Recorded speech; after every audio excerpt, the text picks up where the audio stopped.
Welcome to episode 1863 of The Strategist. I'm your host, Annalise Klingbeil, and with you, as always, Stephen Carter and Zain Velji. What is with that grin already, Stephen Carter? What's going on? Oh, I feel really good. They've changed the positioning of my computer, and I feel like a child at the adult table. It's pretty exciting. What do you mean they? It was one instruction for you to stop pointing up to your nose. And it took you 5 minutes to follow. They mentioned my nose hair, which was uncalled for. I got a haircut today and had to have the hair on my ears trimmed, which is always upsetting. I felt like those two guys in the golf commercial. Exciting day in the lands of Stephen Carter. Oh my God. You don't understand the problems I'm facing. Why didn't they just make the ad at the end, "We've got a hard-on for Pierre Poilievre"? It would combine the Cialis ad that many people think it is, alongside the pro Pierre ad that it actually is. Carter, can you explain to me why they just didn't do 2 in 1?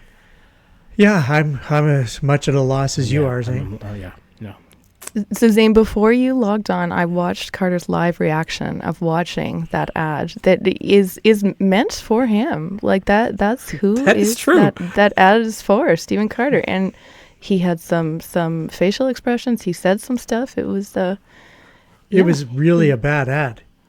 How we're talking about affordability and how our kids can't get ahead, and they're talking about paying the down payment. I had to pay for Stephanie's down payment last year.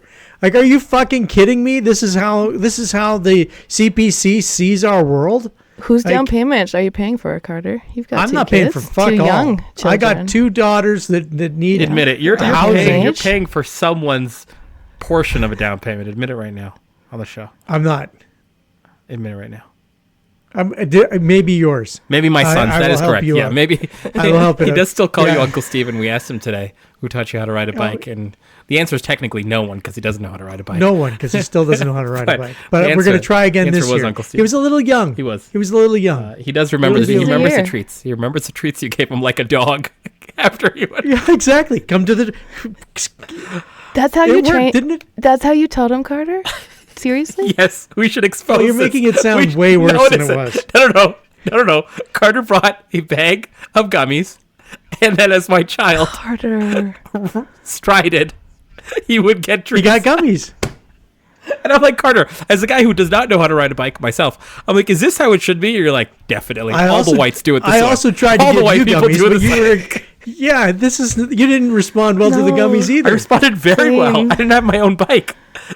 Zain, that's not how you do it. Oh, Carter, no. This is. We're gonna do way better this year. I've got a whole different plan. I don't What's think the he plan? does. I think it's the same plan.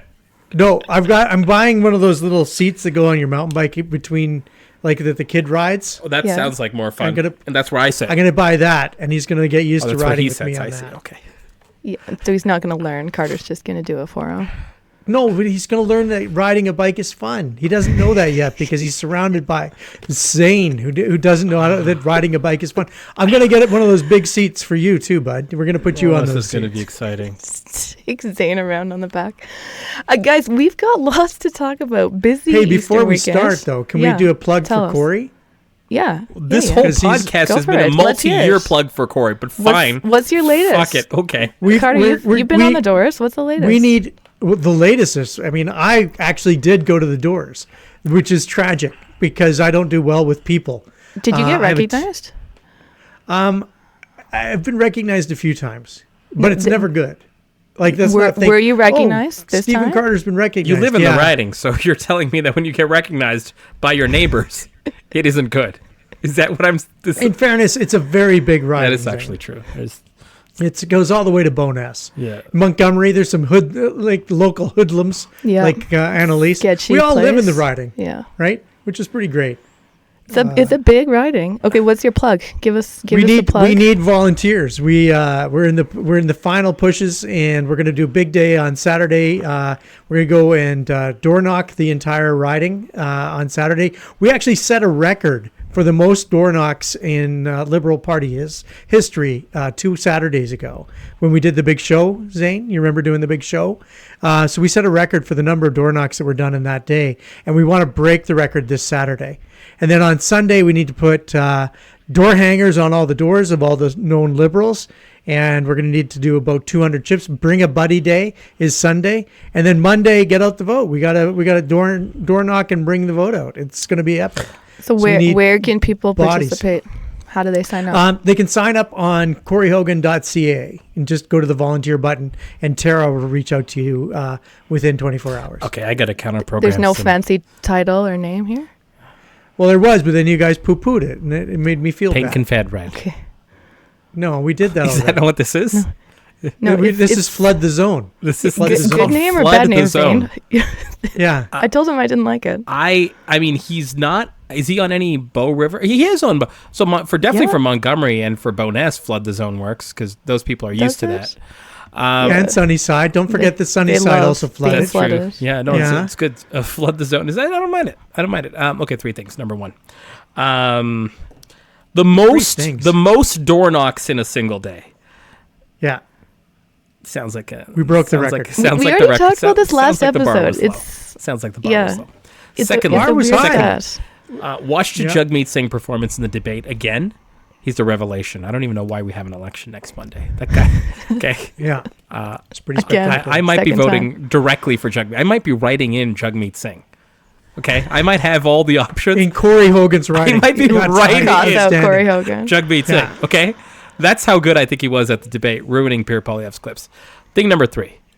Carter, can you, for the broader audience, not the patron audience, on the record, let everyone know that Kory Hogan is going to win Calgary Confederation. Please go. He's doing very well. Things.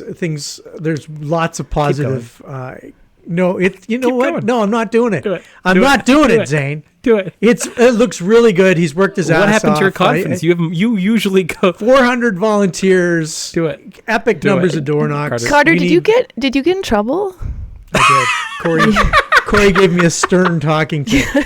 You got in He- trouble for your remarks on the last episode. Okay. Corey was very angry. I did not Okay. expect that. You definitely so- jinxed it.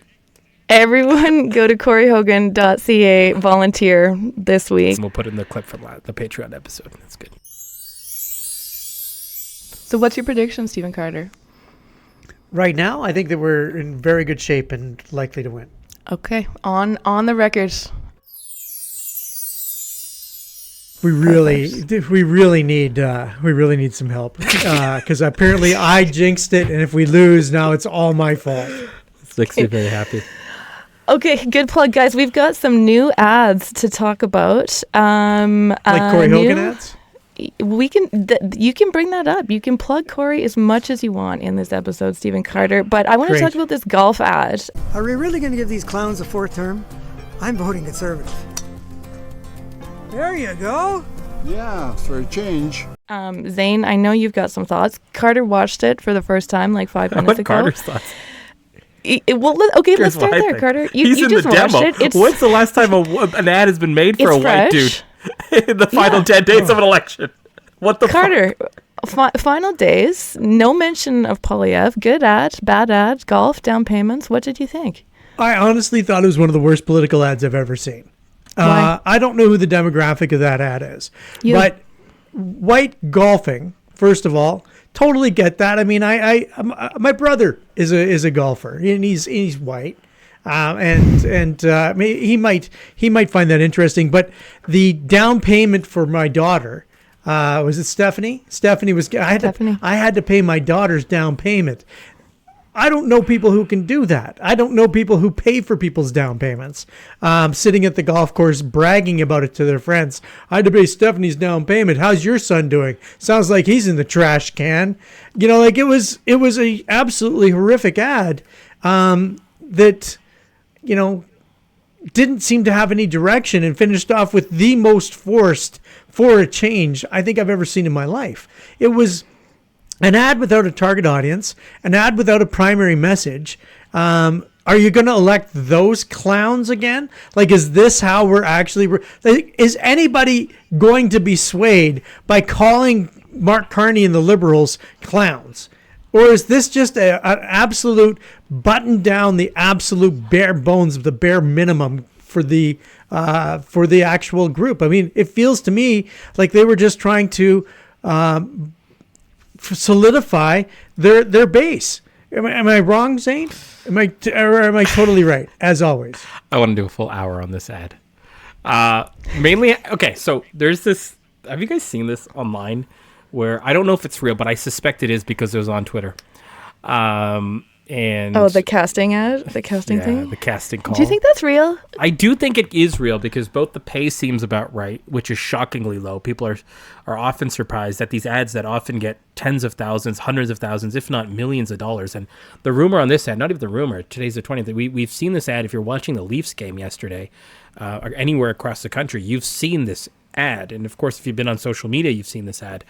Those spots at the Leafs game were millions of dollars. People are often shocked that these ads don't pay these actors more than what was offered in this casting call, which, I'm being sarcastic. I don't know if it is true, but it was $1,000 for each of the two actors, so to speak.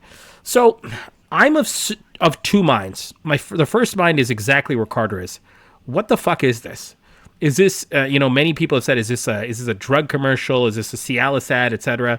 And that's hacky, but it's also true. It's got the same vibe, same energy, same two dudes who could easily be talking about how they can't get it up this weekend. Like, it just literally has that level of, lack of nuance. The other part of me is like, fuck it, Carter. Like, what if this is the play? They know they're missing this demo. Which is, by the way, like alarm bells. Like, would be fucking alarm bells. But let's just say they're acknowledged. Are they missing this demo? I don't know. Okay, let's just like follow. Play this logic. out. Yeah, play it out. Right. 255 plus. I'm looking at the ad right now. Let's go 60-plus-year-old dudes, white, affluent. Thanks, because I'm 55 and I felt a little young. So 55 plus, affluent, white. You would think it's a lock demo, right? Like, naturally exists within the conservative cohort, and if it doesn't exist within your coalition, you're totally fucked. What if this is the second part of my statement?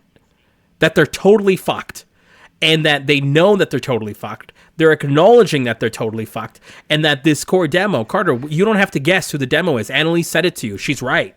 That this is for the people that you see on screen, and that if you're losing these people, this is an acknowledgement that we're losing these people, and that we need to either get them back and or make sure they turn out. And to me, the second mind here is kind of like, well, fuck it. Maybe they're actually trying to solve a problem that they actually have here. And this ad isn't all that terrible. Now, we could go down the creative aspect of it. That interests me less because we can always criticize, as you've said, Carter, we can always criticize people's creative. But what's most interesting to me right here is this a strategic miss by the conservatives that they were trying to target one audience and they just failed with this spot? Or is this a strategic hit by the conservatives, which is they were trying to target this 55-year-old plus audience, and they've nailed it.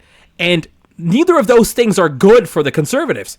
But I think it's a fascinating strategic conversation to be having on the basis of one single spot and extrapolating from there. Carter, you're shaking your head so hard at Zain, rolling your eyes as well. What's going on? Because I could be right, that they've acknowledged the problem, and they're going after it, Carter. We do know that they're lost men over 65. We know that senior they've men over lost, 65. like and women especially, Right. but definitely they've lost the seniors cohort. It's in Right, most aggregators. which used to be the core audience of the conservatives, right? They could count on winning, white seniors writ large. I'm not convinced that anybody who's trying to win back that audience tries to win back an audience using that message structure. You've got other message structures available to you. Tax cuts. Everybody thinks they're middle class. So saying tax cuts for the middle class would be a spectacular way to go get them. Instead, they go with an affordability message that's mixed in with a status play. I mean, you know how I feel about status, right? Like, status is one of the great things to play with. Yeah. But why would you cast two super high status men to try and win back seniors writ large, other than just going after the world's smallest? Here's my answer to you. Tell us. They're not trying to win over seniors writ large. I actually think they've lost this group. Oh my God. I mean, I'm just trying to follow the law. I don't think Jenny Byrne and team are incompetent. Right? Like, as much as we'd like to... I'm coming to think that they might be. Okay, so walk me through that line of thinking. Like, how do they get to this spot? Because I think, listen, a narrow-casted, wealthy white dude spot in the final 10 days is going to be written about after this election, should they lose, like, regardless. This is why, like, I jokingly want to do an hour about this, and I'm also not joking when I say, when's the last time in the final 5 days or 10 days of an election have we had an ad for middle-aged white dudes or like older white dudes? Like, it hasn't happened. It's not been a core demo. I remember. Yeah, when 1993. Okay, tell us. Jean Chrétien, and he can't speak properly. Oh, okay, sure. So, Right? the response to the attack, or was that the attack? That was the attack, and then they wound up don't know if having that to worked out apologize well. and take the Yeah, I don't think that worked take out. the ad down. Fuck. Um, This is that to me was the last time they were doing that. This is yeah. So to me, Carter, I think they're trying to solve a problem fundamental to their base. You could talk about the ad strategy of getting 5 of those spots on Leaf games or having it so publicly exposed. It might be one of, and frankly, in their defense, it is one of 5 new spots that they have introduced. It's just the one that has punched through the most because of how easy it is to attack the creative. But I think there's something really fascinating in the final 7 days of an election to think about the Conservatives saying, fuck, we need to plug the hole of rich white dudes. Holy shit. If that is true, what do they know that we also know, or that we're starting to get to know, or what do they know about their electoral chances here? I don't know. Annalise, where did you see the ad? I saw it on a news story. I didn't. Yeah, this is what I'm curious about. Zane, did you see it like on watching sports? I've heard there's a heavy male sports rotation. I missed here. most of the sports this weekend, but I've heard from people who watched hockey this weekend. I don't think it was on any of the basketball, but it definitely was on like a Leafs game this week, and it may have even been on a Jets game this weekend. So, well, the reason I ask is because ads spill over for demographics, right? You know, we can target fairly well on social media, completely. But they spill over on especially on mainstream media. So for every white guy that saw this ad, there's going to be 0.6 of a female that watches this ad as well. Mm-hmm. Like you don't get a clean demo on this when you're doing broadcast media, and I can't see the giant brains of the Conservative Party not recognizing there's going to generate some backlash. I mean, maybe this is part of the play, right? We get backlash, we get attention, and what we need more than anything is just people talking about us in the last week of this campaign. Yeah, Carter, walk us through that, the strategy aspect, right? To Zane's point, kind of filling this problem. Like, what do you think is the strategy behind this? Well, I think the strategy behind this is to win over a voter set. The problem with it is... You mean a broader voter set than rich white dudes? Yeah, I think that this is an affordability ad that just went horribly wrong. Because, someone was thinking, well, yeah, if we can make it so that even really rich guys are having problems with affordability, everybody else will see themselves in this ad. I just don't understand it. And I think, by the way, both of these things, to my earlier point, are bad if true. Because... right? But this is why, like, the question I'm trying to ask is, how bad is it for the Conservatives? Because you also have polling right now that has them neck and neck, tightening up after the BQ has made a few point gain in Quebec, and the seat projections we're now using the other M word, minority, a lot more often over the course of this weekend in terms of where the Liberals may land. So I'm like, part of me is like, maybe the Conservatives feel like they're at 38 and the group that they're losing is white men, and if they can get them back, and if they have a medium to advertise in, which is playoff sports, then they have a chance at doing something here. Like, I don't want to just... Do you believe that, Zane? Part of me could. The data doesn't necessarily prove it, but this is what I'm kind of like, what... By the way, this is like, it's bad for the Conservatives in some ways, because like this should be the group that sticks with you. So like the logic kind of breaks down for me, because this should be the core part of your base, the first, circle right in the middle, not the last ring to come on board. So where is their strategy at right now? Either they feel like this is who they need to get back to win the election, or things are going so badly on their way to 75 seats that they need to double down and triple down their efforts to this group to get to get their floor. Like, what are they thinking right now is my question. I think I'm not saying what Carter's saying is lazy and easy to say. It is lazy and easy to say, right? But I am really curious about what the Conservatives are up to with this, especially with how much money they're putting behind it. If this was just, if this was a social media spot that they put out and then we would shit on it and then they pulled it. But fuck, man, they ran this at least 6 times this weekend on sports trying to hit an audience. What are they trying to tell us? They're trying to tell us something. I'm just trying to pick up on it.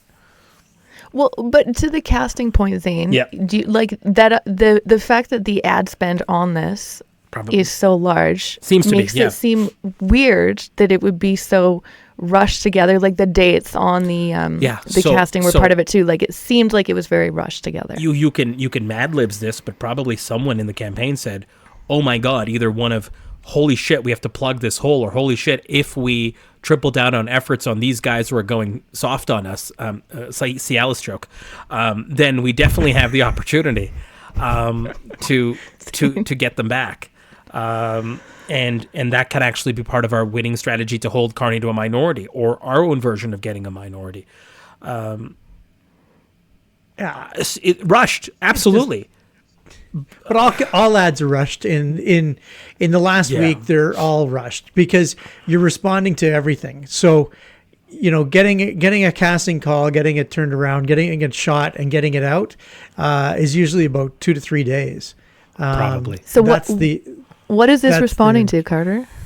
This has to be responding to a failing on something. My gut instinct is also with Carter, like that they've seen that the hole is actually bigger and wider, and like it's moving quicker, much more quickly than they thought it would. Like women are convincing their partners, which is like a marginally sexist thing to say. But Carter, you and I have talked about this often about like split households and how women can often drive the vote of the household at a greater rate than men the other way. Maybe where they're experiencing that in some of the focus group texting or in the polling. Like, I don't think it's good. But there's a world in which it could be for the Conservatives, and they could come out after Monday and explain to us in their miraculous sort of how they held Carney to a minority, or how they themselves got a minority, post-debrief explanation. But my instinct is that they're trying to plug a hole rather than to do something offensive, on the offense from a strategic perspective. Zain, you mentioned the other ads. I saw there's one with a Harper endorsement. Have you seen any of the others? Harper one is the main one. They've got another attack one on Carney, which seems to be kind of more in their lane of just like Trudeau on housing.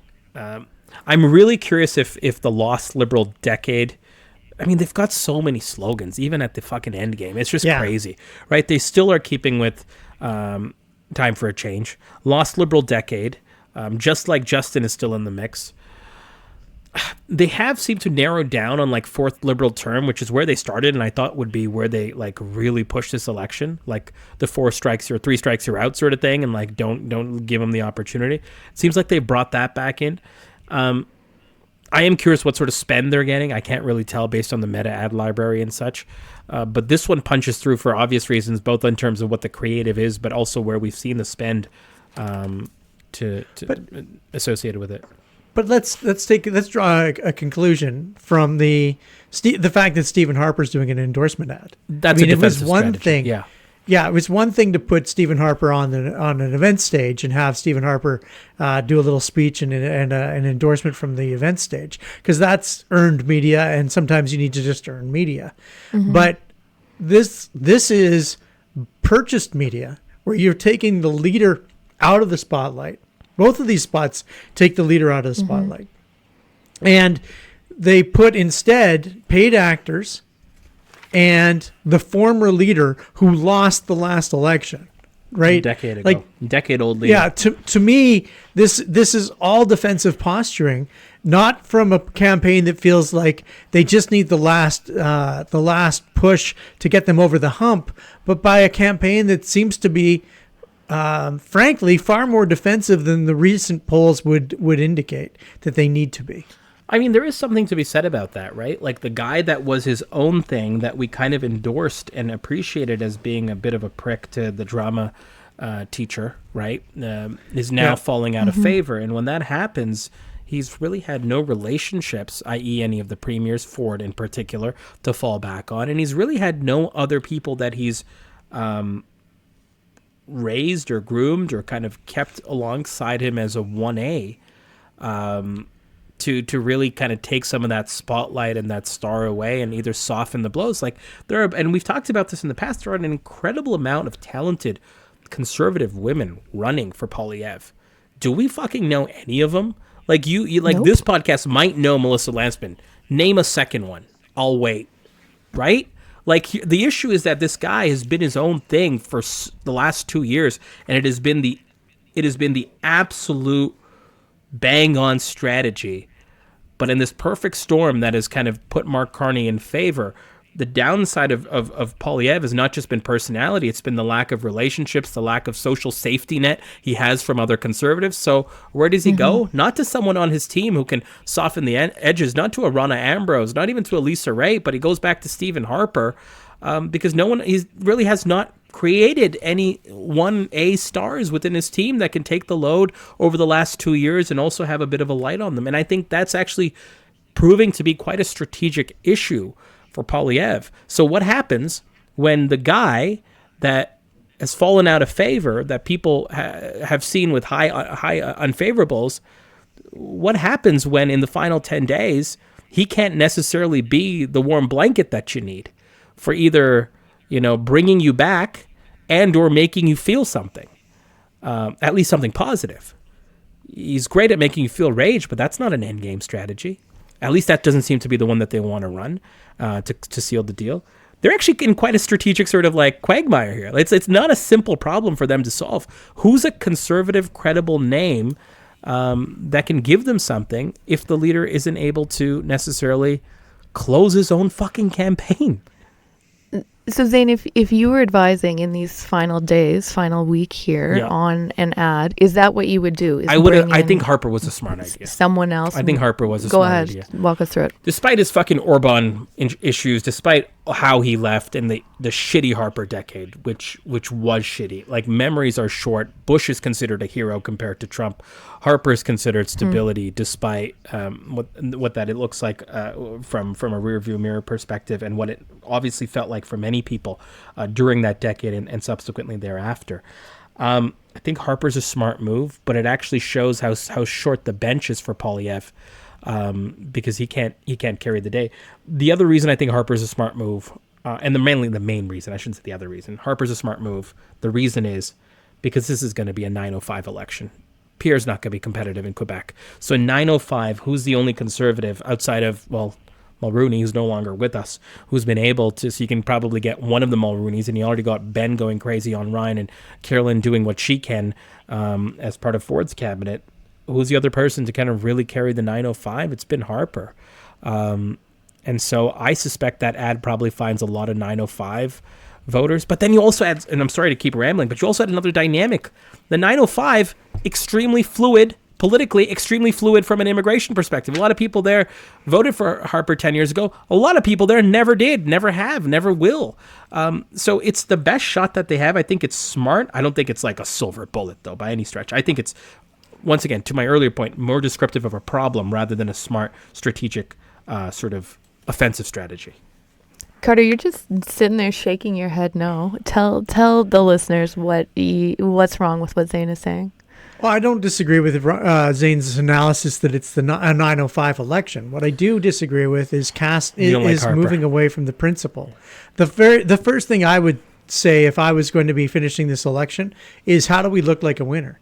How do we look like a winner? Because people vote for the winner. They're not voting for, Pierre Poilievre and his ideas. They're not voting for affordability. They're not.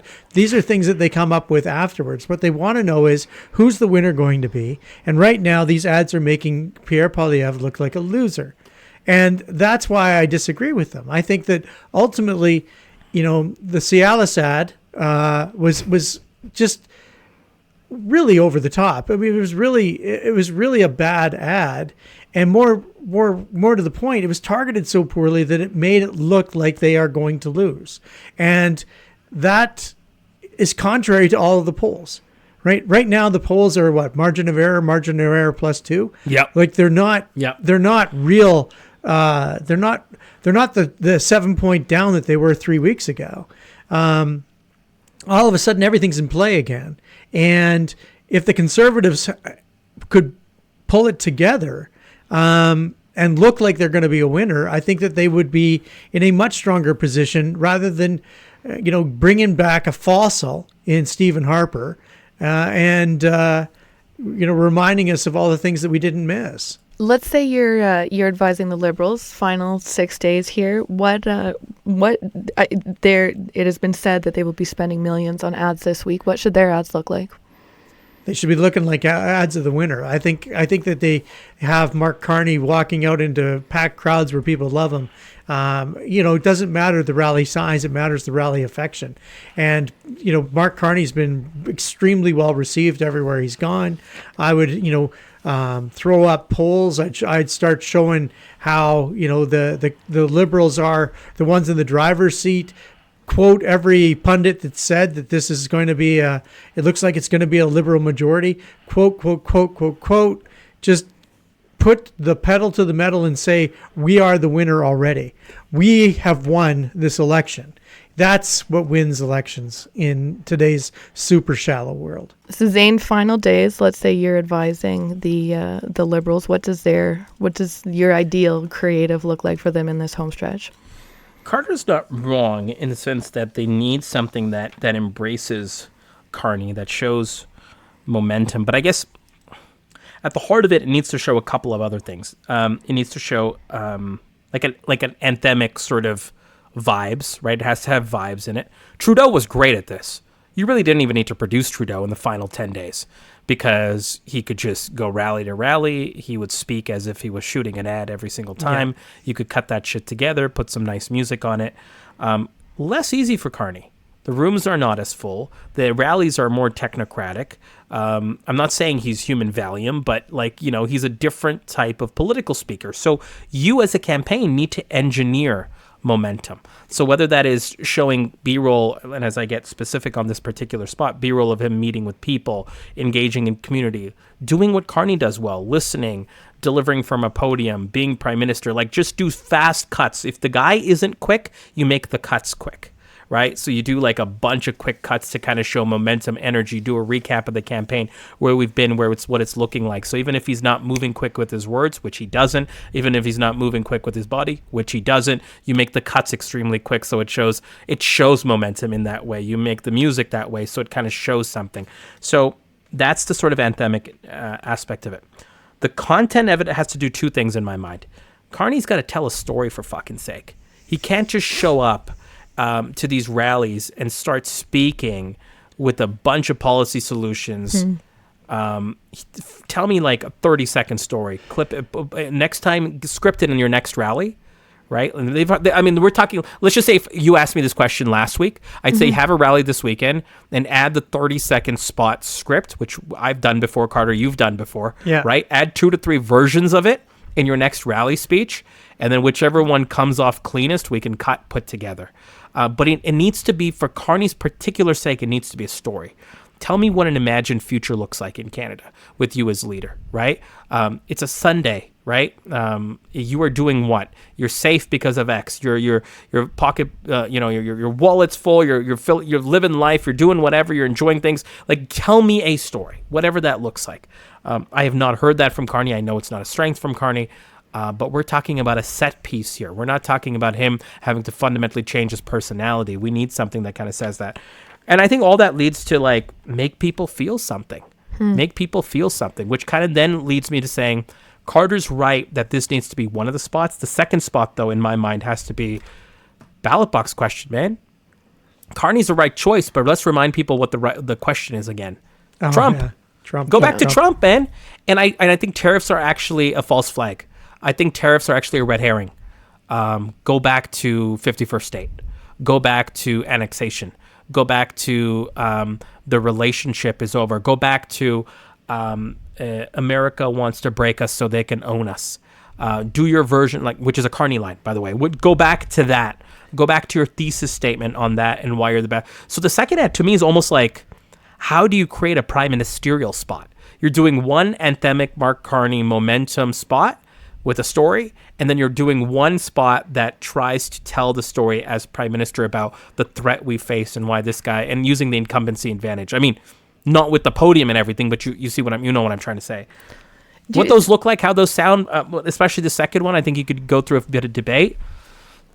They've got the money. That needs to be their end game. I think a waste of time would be like a straight up GOTV go vote sort of bullshit ad. I think people like look at the advance. People are knowing what to do. Like people know what to do. You just need to remind them what's at stake again and why the momentum is still on your side as polls tighten. Like polls are tightening here, right? Like the Liberals are not where they were 10 days ago. And so they need to get to a position where they use their paid creative to try to help them get there. So you want them hitting people in the fields, is what you're saying? More so than they have, and I want them to, like, when I say I want them to feel something, part of it is I want them to, like, people to be, like, not emotional about it, but, like, kinda, like, there's so much, like, all of this, like, if you could summarize the Liberal campaign, right now, it should just be Canada. But, like, for some reason, it's not, right? Like, it should just be Canada right now. The Trump question is answered by the question Canada, and the Carney question is answered by why are you up ahead, why are you winning, why are you like what are you doing this for? It's Canada. So like I would like that back. I think they put something in a bottle at the beginning. See if they can do it again. I don't know. That would be my thinking. I don't know if I'm. If you really want to see the Canada question get answered, volunteer for Corey Hogan's campaign on Sunday. There's a whole bunch of Canada happening. Where can people sign up there, Carter? CoryHogan.ca, volunteer, and Tara will get right back to you. Perfect. Can they find that email address at floodthezone.ca? I believe they can at floodthezone.ca. So if they go to floodthezone.ca, it will open up to a Google Doc, which will send them the email, which will provide them the email address to email. Is that right? Yeah, I think that's exactly what's going to happen. Yeah. I feel like that's adding an extra step. But I feel like for the purpose of this podcast, people like the friction. Yeah, the friction's good. The slowing them down is what they need. They need to be slowed down. If you forget that first website, you can also go to likethefriction.ca. Oh my God. We'll also have all of it there Guys, at Like the Friction. Beyond ads, let's chat more about the timing here. This final week, the final push, the advice, what Conservatives need to do, what Liberals need to do, what the NDP even needs to do. Zain, start with you. Just kind of what's your overall advice? You can take that where you want for the final few days here. Jagmeet Singh has to try to be honest with himself, and it seems like as the weeks have gone on, he's finally getting there. The ground game I feel like has always been there, but now his watch where he goes. He's going. I was in Victoria this weekend. Jagmeet Singh was in Victoria this weekend. Spoiler alert: Victoria should be an NDP stronghold. It has been for a very long time. It may not go NDP. He is on a honest fight to try to save his party official status. Now, there is a question in my mind around if official status is overblown for the future of the NDP. Yes, this is where I'm at right now. Like, the win for the NDP will be 12 is amazing, less than 12 is disaster, not percentage, seats. So, like, we're at 12 seats right now. They're on a race to get 12 seats. Now, I think party status is overblown as it relates to the remaking of the NDP. My mind is already at the remaking of the NDP right now, federally, in terms of where that goes. But Jagmeet Singh needs to be honest with himself. Mark Carney needs to tell a story and get us back to the ballot box question. And Pierre Poilievre, he's not going to pivot. He needs to figure out what his offensive strategy is. Because everything I've seen has been defensive. If barring the first 40 minutes that we spent on these ads and the strategy inherently underneath them, which could, be as simple as the purest defensive strategy you could see. If that's the case, and if Carter and I agree, whether creative almost outside of the scope of that question, what are you doing on the offense, man? Like the notwithstanding clause, I fucking hated it, but I saw it. I thought that was smart. I thought that was interesting. But I don't know if it's got a life beyond where it was prior to the debates. Is there offensive strategy going after the Liberal platform? Maybe. I think releasing their own platform is going to bring a world of hurt to them because you will see how many dollars in public sector cuts they'll ultimately be proposing, and the media will be quick to hit on that. Figure out your offensive strategy in the final week, because if Carter, one thing, I don't call Jenny Byrne incompetent, but I do. she has a track record of doing shit in the final week that's like multiple Hail Marys at the same time. We've seen that before. Conservatives have a really hard time closing out. They really do. They really do. We saw this with Tom Flanagan for years. Especially when they're behind. Yeah. And so, to me, if I see a Jenny Byrne Hail Mary, it's actually an acknowledgement that they're behind for the first time. It's like another read, like tea leaf read, right? I haven't seen it yet, but I wouldn't be surprised if they do. But I would just, for whatever it's worth, I'd say that's not a Hail Mary is not an offensive strategy. It's exactly what it is. It's a Hail Mary. Figure out your offensive strategy. The other sort of factor, I'll just add this is that we're Monday, 9:20 p.m. Advanced voting is done. I don't know what percentage you guys think. I'm really curious. What do you think? A third of Canadians have already voted, Carter? Yeah, I'd say a third of the people who are going to vote have voted. Fuck, like here we are, right? Like a third are already in the can here. So you're only doing this for 2/3 of the audience, of which, if you're the Conservatives, in a historic high, 38% of those people are yours. You're trying to grow them 3 to 4%. Man, that's a tough targeting exercise when so many people are off the board already. The advanced vote stuff is a real killer, especially if you're the party that could use another day, another week, another 10 days. And that's the Conservatives at this point. Carter, what does the advanced vote stuff tell us, do you think? What does the advanced vote tell us? It tells us less and less now that we've got people who have been trained now to vote at the advanced polls. There used to be kind of the advanced poll, if it was high, it showed really negative outcomes for the incumbents. But now everybody's targeting their GOTV, get out the vote structures to push out the advanced vote. A vote that's cast is a vote that you don't have to worry about. So everybody's pushing their advanced votes. People like to, the most committed voters are making up their minds early and getting out early. It's become a lot easier. You used to have to provide like a note. This is why you weren't going to be there, right? It was getting out of class. It was hard. It wasn't easy at all. And now you can just vote whenever the hell you feel like it. You can walk into any Elections Canada office and just vote whenever. So it doesn't necessarily make sense that there'd be any advantage or disadvantage. We do sometimes see differences between the advance votes and the election day, but generally speaking, that's because something major has happened in those 4 days that are 5 days or 6 days that are intervening. I don't know that we're going to see anything that's monumental. And Zane's point about the numbers is really interesting. When you start taking 1/3 of Canadians off the table because they're not going to vote at all, you take another third of the remaining group and say, well, they've already voted, you are down to less than half the population that is targetable. Accessible. Now, in your universe. Yeah. Those people are going to vote, but they're also going to make up their vote very late. This is why I'm convinced that the way to approach it is to be going after it and saying, we are the winners. We are the winners. And Annalise, I think that's where the Conservatives are failing and the Liberals are succeeding, is going in and saying we're the winners, and the NDP are non-existent because they can't. They're legitimately the only ones who can't make the argument. The Bloc Québécois, they're actually saying we could be the leverage in the middle, and they're getting rewarded for it in the province of Quebec. Two polls in your favor if you're the Conservatives, which they've had in the last week, builds a trend. You can almost like spin a trend this way. They need to spin enthusiasm, right? They need to spin that the tide is turning, comeback kid, Christy Clark shit. And I have seen none of that, mainly because it's their pride getting in the way, saying that they've ever been down.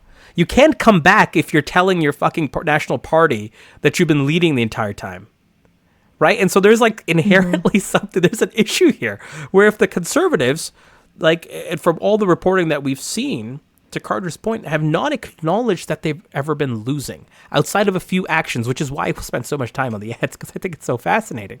But they've never acknowledged they've been down, right? From a national party perspective. If you don't acknowledge you're losing, you can't have a fucking comeback. That's a good point, Zane.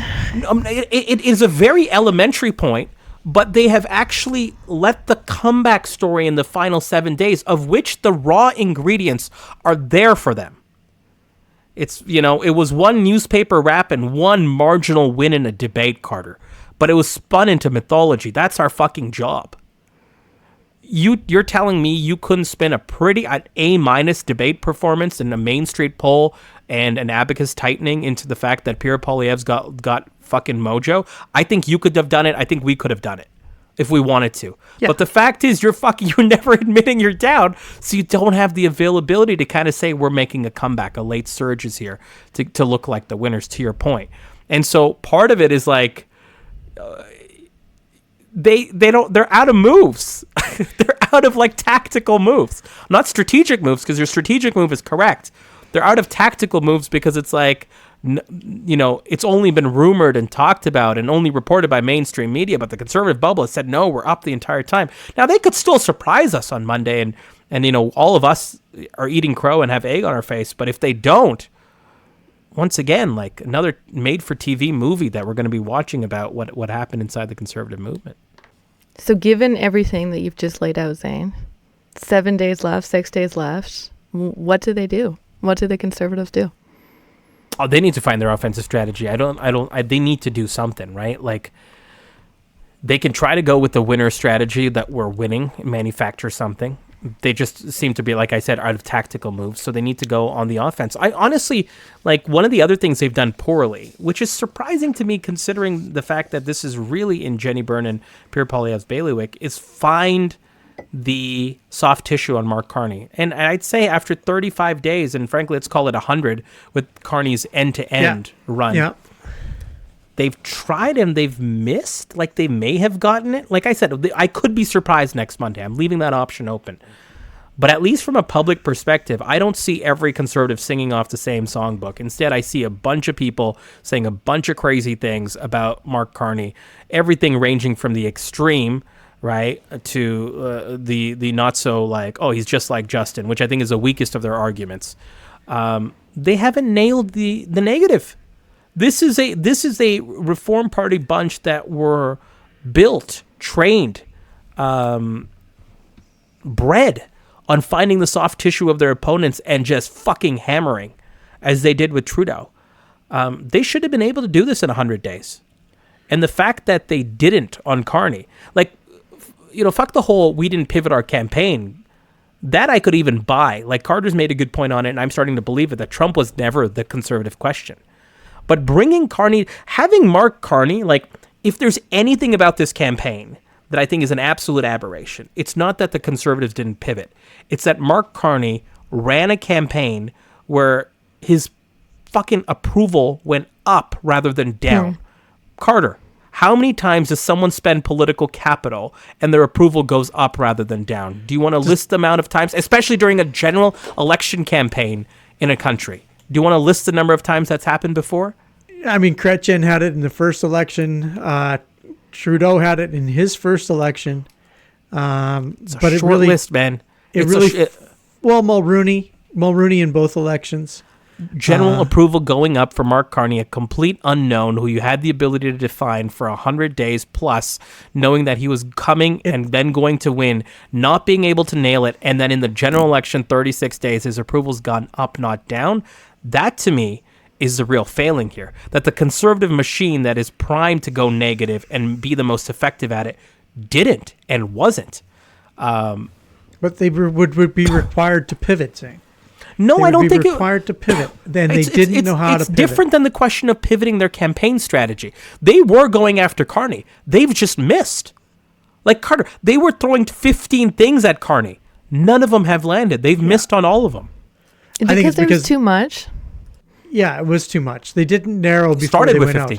I agree with that. And they didn't take the time to figure out which punches were going to land, and so they threw all the punches at once, and they punched themselves. And we've out. talked about them. Like, why are you doing this shit publicly? Shouldn't you? Don't you have enough money, especially in your war chest prior to the election, to do this shit privately and with much more accurate data and revision sort of focus group testing, etc., to find a line of attack before you go out throwing spaghetti at the wall with 15-second spots? And then we always thought, Carter, at least I did, that they knew something we didn't know. That there was a reason. No, I never believed that. Yeah, okay. So I never believed that. Maybe I'm giving them too much credit. because they've been so fucking effective at this until when it mattered. Like, it's just crazy. I'm loving it. I'm not hating it. I'm still not ready to call it, as you can see. Carter, are you? I'm not prepared to call it beyond the fact that I think that the Liberals are going to win the election. I'm certainly not going to call a minority majority. Again, Yeah, I'm not even ready to call that shit, Carter. Seriously. I'm ready to call it. You just don't think there's enough time. Well, I think that they've taken all the pieces off the board.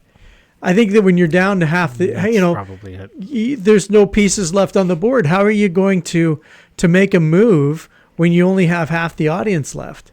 You just don't have enough play. You're at 38% already. What are you going to do? Go to 41? Like, is that legitimately in the offing for a Pierre Poilievre-led Conservative Party? I can't believe he's at 38. Yeah, 30. It's impressive. Like, it's super high. It's super high, and to be in that place is fantastic for him. But he doesn't know how to use it. He doesn't have the capacity to use the tools that he's been given. Okay, guys, last thing we will talk about is platforms. Maybe this will change some things. Both the Liberals and NDP now have released their full costed platforms. The Liberals on Saturday of the Easter long weekend. NDP also released theirs. And Conservatives have yet to release theirs, but say tomorrow, Tuesday, is the day that a costed plan will be released. We've talked about how many people have already voted, how many people there are still to go. Do platforms matter? And I want to get into, Zain, we'll go with you first, the timing of this, of doing it so the full costing release so late in an already really short, condensed time.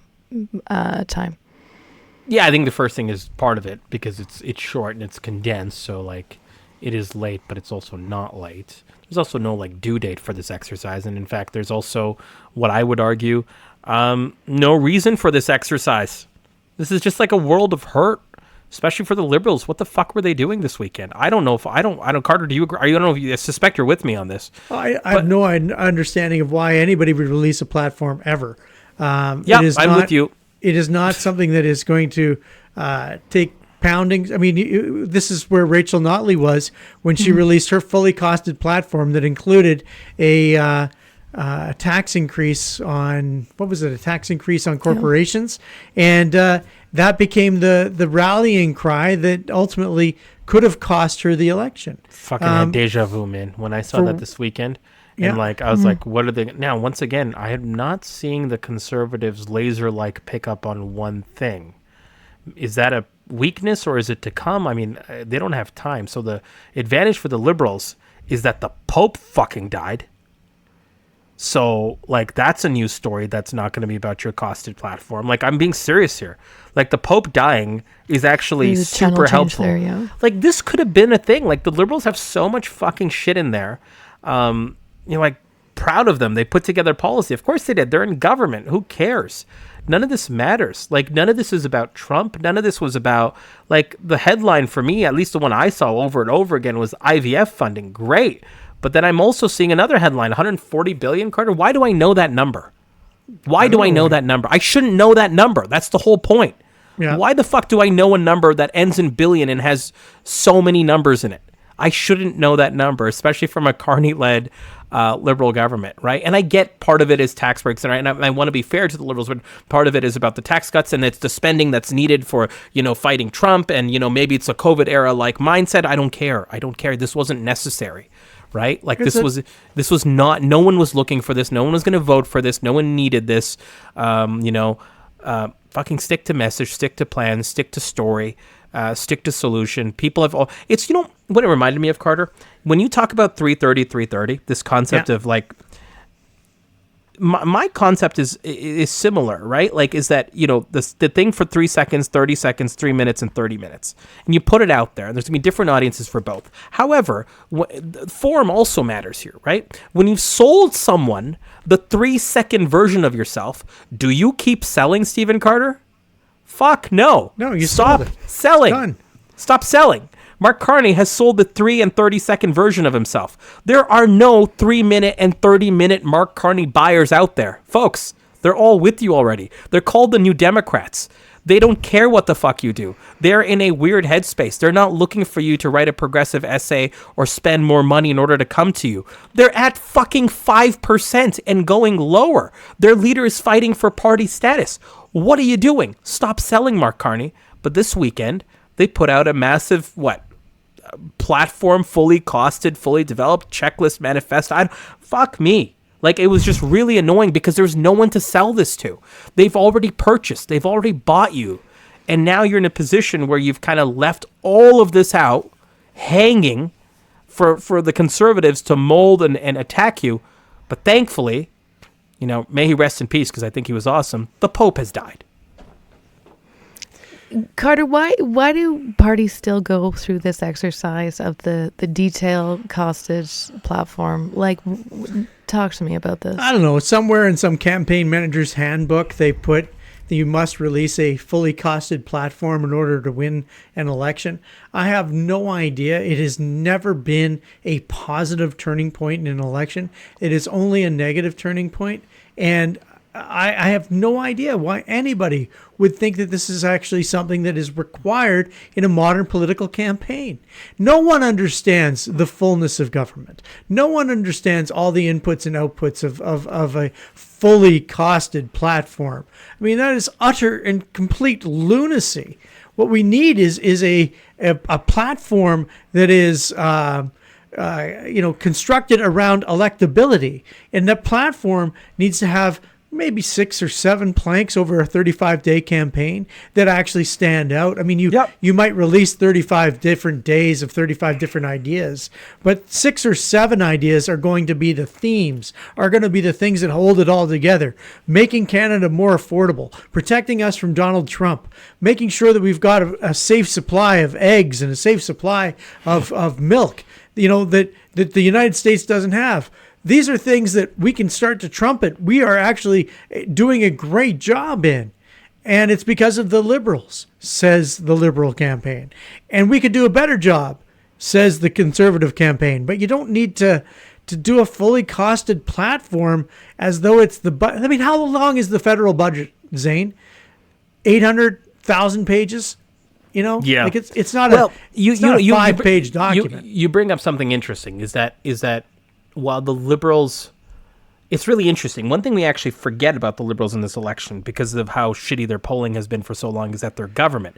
And we talk about governmentitis attacking you. And I have not seen this on this campaign up until now. This is the presence of a group of people, at least in part, because I know some of the Carney people are new, but a lot of the Carney people are not, who have been in government and want to write government platforms, want to write government policy, because that's their job. They're policy people. They want to write policy. And they're smart, they're talented, they're well-educated, they've got great ideas, they're the brokerage part. All of that is correct and true and beautiful. But the problem is that the Kim Campbell quote still remains, like, election is no time for policy, man. Like, hide that shit away, right? This is a time for story and value statements, to Carter's point. And this is the rare moment where I think the campaign caught themselves being a bit of government, despite the fact that the current PM has only been there for so long. This is what incumbent parties often do. They come out with the big policy book, or they don't talk about the art of the possible. They talk about what a budget document looks like. They talk about what a policy brief looks like versus say with me, Carter, how many times has our friend Corey Hogan said this?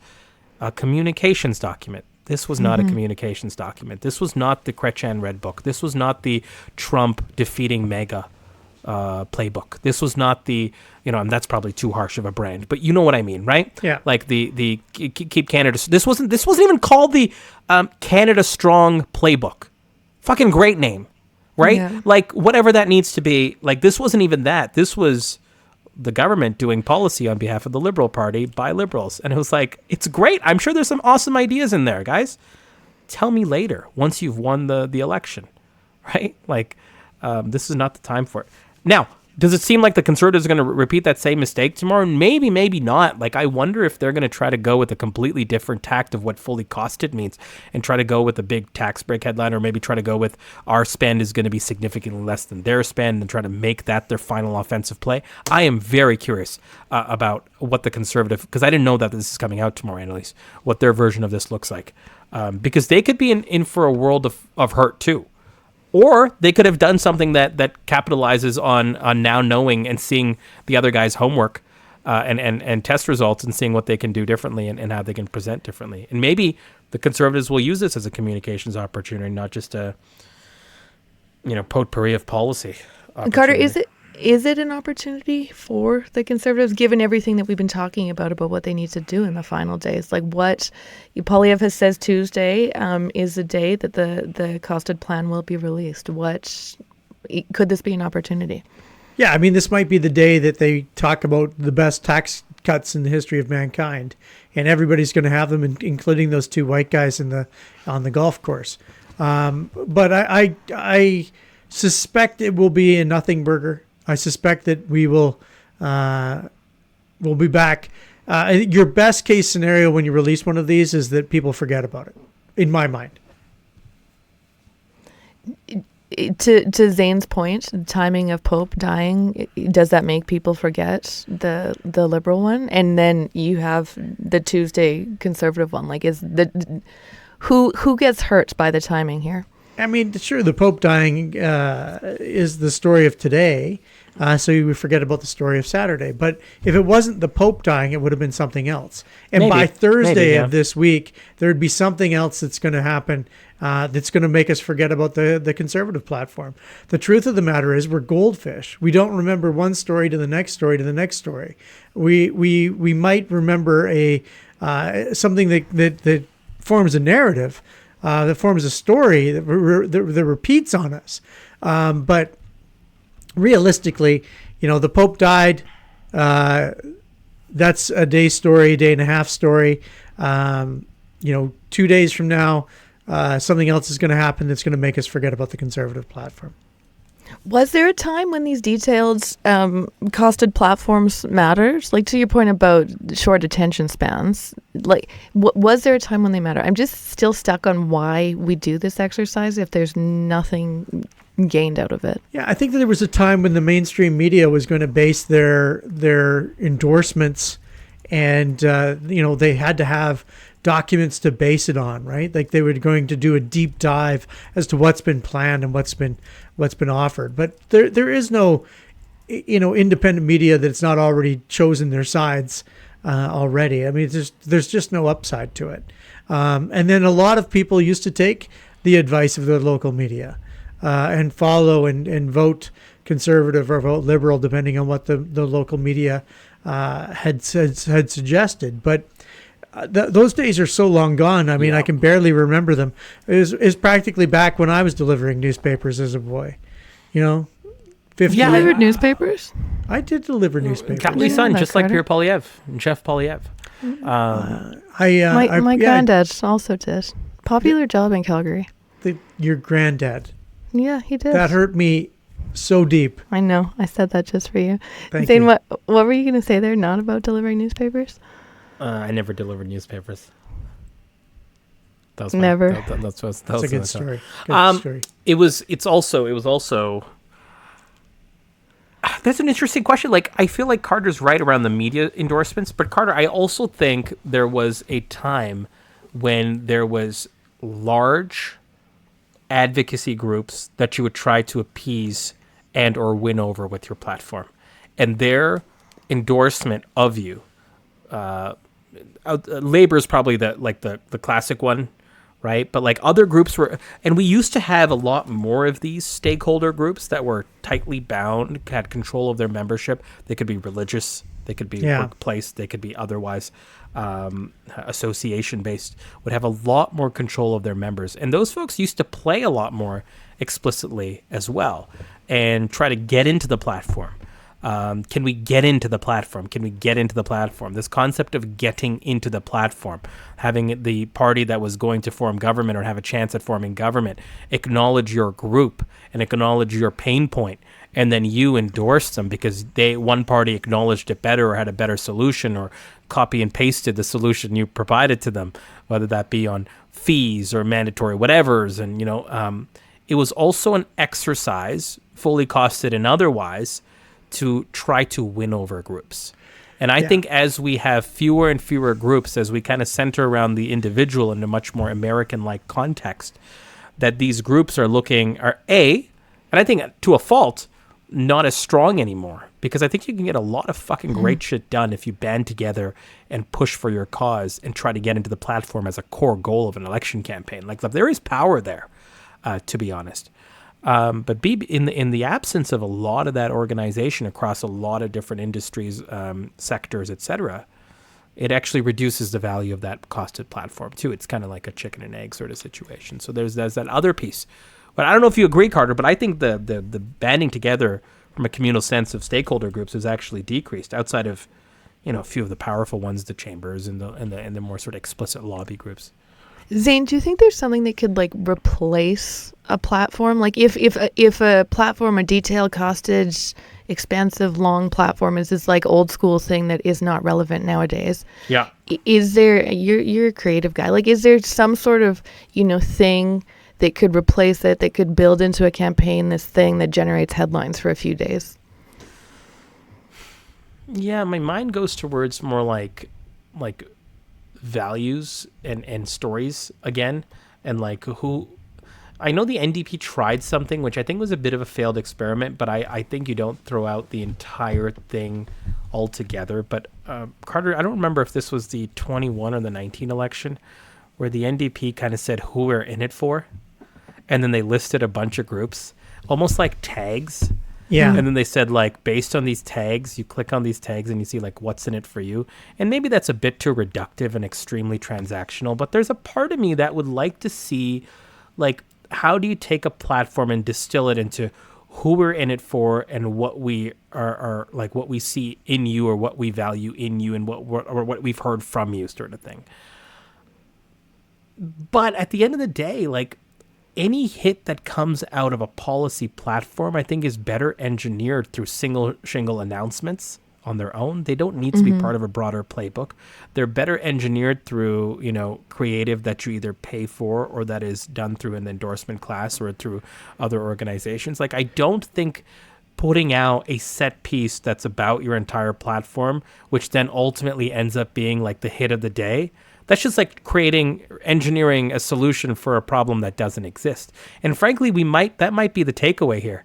The platform might be a solution for a problem that no longer exists. So Carter, do we do away with it completely? Put all those people writing it on the doors? What do we do? Yeah, I mean, I never understood writing a platform. I liked having planks of a platform that I could spin out, but I don't like the book. I think that putting out the fully costed platform is just a waste of time and energy. It keeps 12 eggheads busy during the campaign, but that doesn't solve any real campaigning issues. Okay. Guys, let's leave it there. That is a wrap on episode 1863 of The Strategist. I'm your host, Annalise Klingbeil, and with you, as always, Stephen Carter and Zain Velji.